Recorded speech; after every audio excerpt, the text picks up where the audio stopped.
Uttar Pradesh Minister is addressing a public meeting in Kumuram Bhim, Asifabad district in the poll-bound state of Telangana. Let's have a look.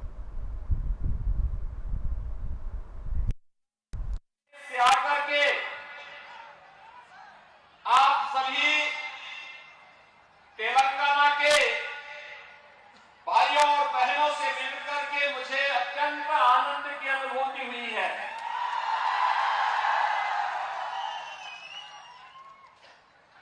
Shri Kaleshwaram, Shri slam, Shri Draksharamam के रूप में training के आशीर्वाद से अभिषिंचित तेलंगाना की इस पावन धरा को मैं कोटि कोटि नमस्कार करता हूं, प्रणाम करता हूं। भाइयों बहनों, तेलंगाना में आकर के आप सभी से संवाद करना मेरे लिए अत्यंत सुखद है। यहाँ की संस्कृति, यहाँ के मेहनतकश किसान, नौजवान और उन सब की विनम्रता और सज्जनता हम सब के लिए एक बड़ी प्रेरक ताकत है। लेकिन भाइयों बहनों, हमारे लिए अफसोसजनक है कि तेलंगाना राज्य निर्माण के लिए जिन लोगों के सहयोग से तेलंगाना राज्य का निर्माण हुआ था, आज केसीआर के नेतृत्व में बीआरएस की सरकार यहां की जनता का शोषण का कारण बन चुकी है, यहां की अराजकता का कारण बन चुकी है। एक ऐसा राज्य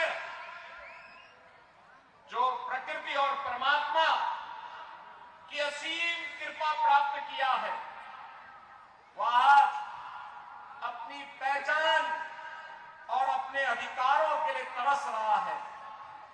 भाइयों बहनों, तुष्टीकरण की राजनीति का सबसे गंदा खेल आज तेलंगाना में देखा जा सकता है। समाज को बांटने के लिए कोई सरकार किस हद तक जा सकती है, यह हमने यहां देखा है जब तेलंगाना की बीआरएस सरकार के द्वारा मुस्लिम आरक्षण की घोषणा की जाती है। भाइयों बहनों, ये मुस्लिम आरक्षण हमारे दलित बंधुओं को, वंचितों को, अनुसूचित जाति, अनुसूचित जनजाति,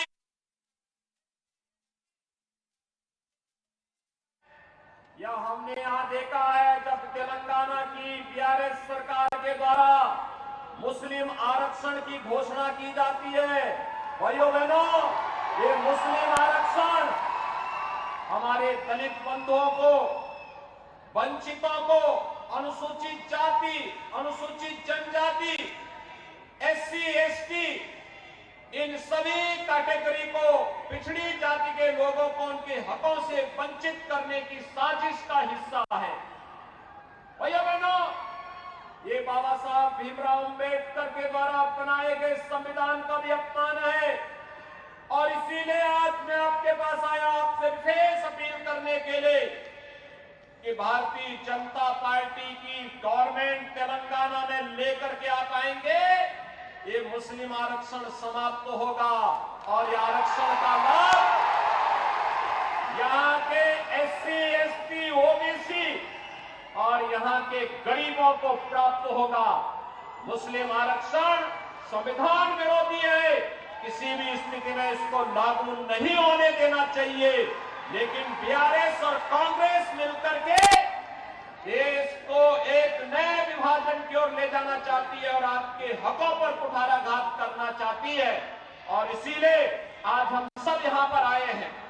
भाइयों बहनों, तेलंगाना राज्य के लिए 1969 में 1969, 2001 से लेकर के 2014 2014 तक चले एक लंबे आंदोलन के फलस्वरूप तेलंगाना आंदोलन के दौरान जो नारा दिया गया था, निल्लू नितम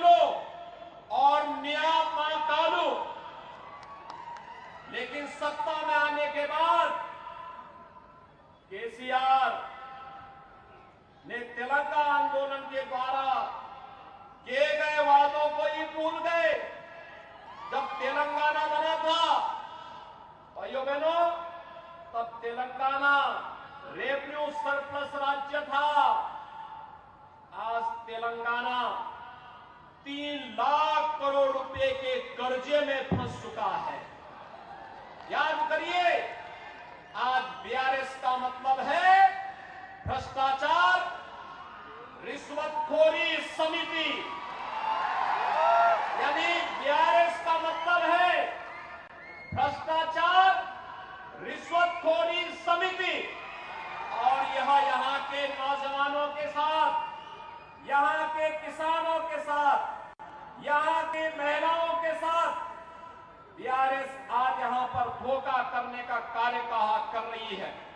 भाइयों बहनों, इसीलिए मैं कहता हूं, तेलंगाना के मुख्य मुद्दों यानी नीलू, नितुलू और नियामकालू को पूरा करने में केसीआर पूरी तरह विफल रहे हैं। नीलू यानी पानी आज तेलंगाना में अवैध धन का स्रोत बन गया है। चाहे वह कालेश्वरम के नाम पर राज्य की सभी लंबित परियोजनाओं को ठंडे बस्ते में डाल दिया गया हो, या फिर बलामारू रंगारेड्डी लिफ्ट सिंचाई योजना का मुद्दा हो, जिसे अब केंद्र सरकार ट्रिब्यूनल बना करके हल करने का प्रयास कर रही है।